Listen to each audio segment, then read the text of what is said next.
झारखंड की हरी भरी पहाड़ियों और घने जंगलों के बीच बसे एक छोटे से मुंडा आदिवासी गांव में 1875 की ठंडी सुबह एक बालक का जन्म हुआ। यह बालक आगे चलकर पूरे आदिवासी समाज और भारतीय स्वतंत्रता संघर्ष का प्रतीक बनने वाला था। उसका नाम था बिरसा। बिरसा एक साधारण आदिवासी परिवार में जन्मे। उनके पिता का जीवन कठिन परिश्रम और संघर्षों से भरा था। गांव के लोग लकड़ी, खेती और पशुपालन से अपना जीवन चलाते थे, लेकिन अंग्रेज सरकार और जमींदार लगातार उनसे कर वसूलते और उनकी जमीन छीन लेते। बचपन में ही बिरसा ने अपने चारों ओर अन्याय और गरीबी को देखा। कई बार वे खेतों में अपने पिता का पसीना बहते देखते और सोचते, हम मेहनत करते हैं, फिर भी हमारी थाली क्यों खाली रहती है। बिरसा का हृदय सवालों से भरा हुआ था।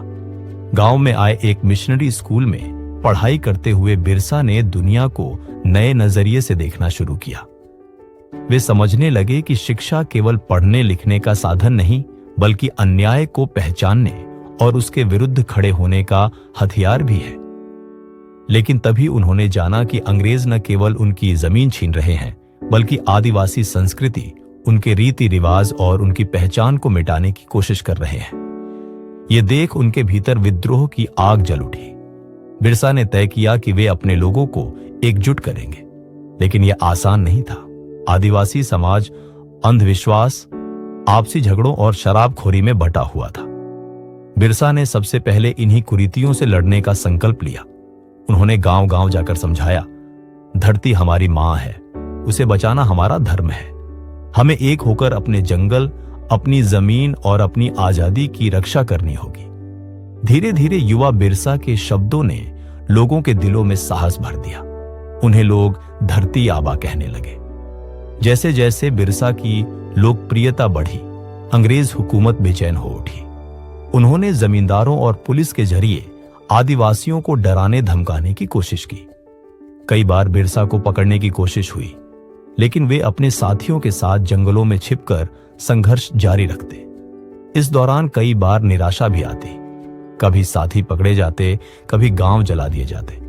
पर बिरसा हर बार अपने लोगों से कहते, हम लड़ाई हार सकते हैं, लेकिन हिम्मत नहीं। जो हार मान लेता है वह गुलामी को स्वीकार कर लेता है, और हम गुलामी नहीं स्वीकार करेंगे। 1895 से 1900 तक बिरसा ने उलगुलान यानी महाविद्रोह का नेतृत्व किया। तीर धनुष से लैस आदिवासी सैनिक नगाड़े बजाकर अंग्रेज चौकियों पर हमला करते। महिलाओं ने भी अपने ढोल नगाड़ों से संदेश पहुंचाने में मदद की। उनका विद्रोह केवल राजनीतिक नहीं था, बल्कि सामाजिक और सांस्कृतिक भी था। बिरसा ने अपने समाज को नई पहचान दी। वे कहते, हमारे जंगल, हमारी जमीन और हमारी संस्कृति, यही हमारी शक्ति है। लेकिन हर महान यात्रा की तरह बिरसा की यात्रा भी कठिन परीक्षा से गुजरी। अंग्रेज सरकार ने अपनी पूरी ताकत झोंक दी। धोखे से बिरसा को गिरफ्तार किया गया।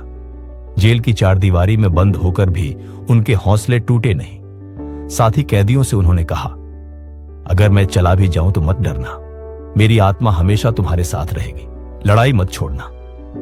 9 जून 1900 को महज 25 वर्ष की आयु में बिरसा ने अंतिम सांस ली। बिरसा का जीवन अल्पकालीन था, लेकिन उनकी विचारधारा अमर हो गई। उनके बलिदान ने आदिवासी समाज को अपनी पहचान और अधिकारों के लिए लड़ना सिखाया। आज भी लोग उन्हें श्रद्धा से धरती आबा कहते हैं। उनकी कहानी हमें यह सिखाती है कि चाहे परिस्थितियां कितनी भी कठिन क्यों न हो, यदि इरादे मजबूत हों तो कोई भी शक्ति हमें रोक नहीं सकती। बिरसा मुंडा की कहानी हमें यही सिखाती है, कभी हार मत मानो।